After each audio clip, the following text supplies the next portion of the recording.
Weiler from Contemporary Education. I'm going to talk about how to develop students' agency in schools, specifically through the organization of resources. This is part of a larger video series where I talk about developing students' agency in schools through 4 principal organizational factors: time, space, resources, and relationships. And when I talk about agency, I'm talking not only about opening up opportunities for students to make choices, but also the quality of the choice making, the deliberation, and the reasoning involved in how they come to make intentional, informed, and meaningful decisions in their lives.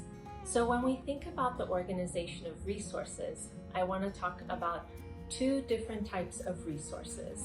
First, material resources, and also conceptual resources, and how the way that we organize resources in schools can both limit and afford different possibilities for the development of students' agency. So when talking about both material and conceptual resources, we're talking about resources as tools that empower us as human beings to have more control over our lives. So let's talk first about material resources. Material resources are concrete, tangible objects that we can use to exert more control over our own lives and transform the environment that we live in. So when we're talking about a material resource, let's take, for example, modes of transportation. There are many ways that we can get around. We can walk, we can use a bicycle, we can use a car, we can use a motorcycle, a train, a subway, an airplane, a helicopter, and so on and so forth. But those modes of transportation have a great impact in terms of our mobility. So what modes of transportation we have access to will impact our mobility.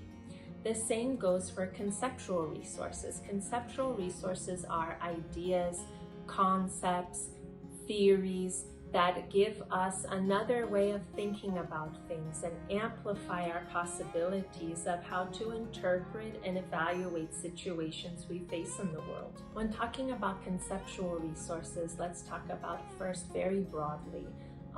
Let's say you want to have a conceptual resource of knowing about a different culture than your own.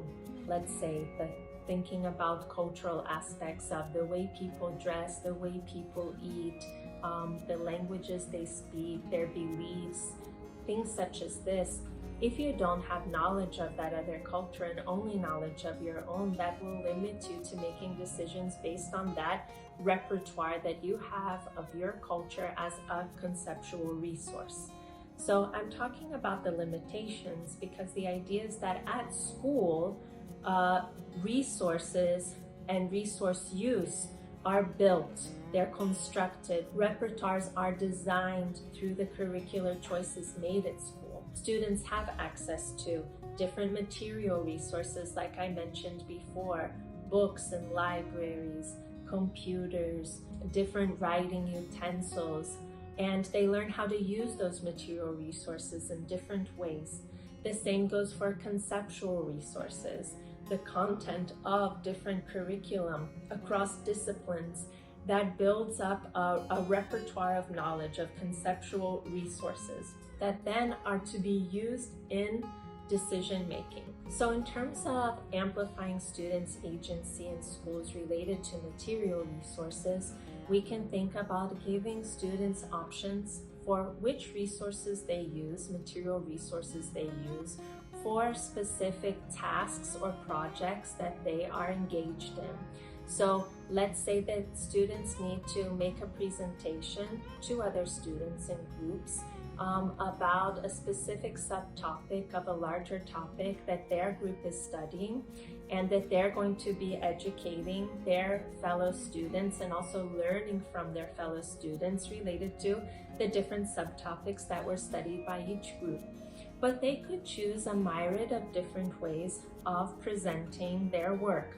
and that involves many different material resources. They could choose a poster made by hand or a digital poster. They could choose a 3D model or a prototype that they've built. They could choose some kind of other digital presentation using many different applications and programs that exist.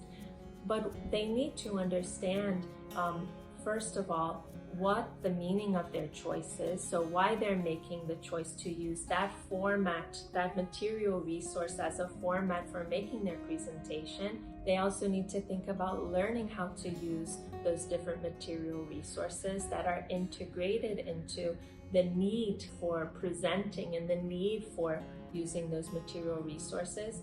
And then at the same time, there's the conceptual resources. So how they're learning, let's say in this example of having a large topic with many subtopics and students in groups researching and developing a presentation on their subtopic. Within that subtopic, they could be studying how has that topic developed over time, throughout decades or throughout centuries or even going back further. How has it developed across cultures in different places? How have our practices been impacted by changes in theory and vice versa, that interrelationship between theory and practice?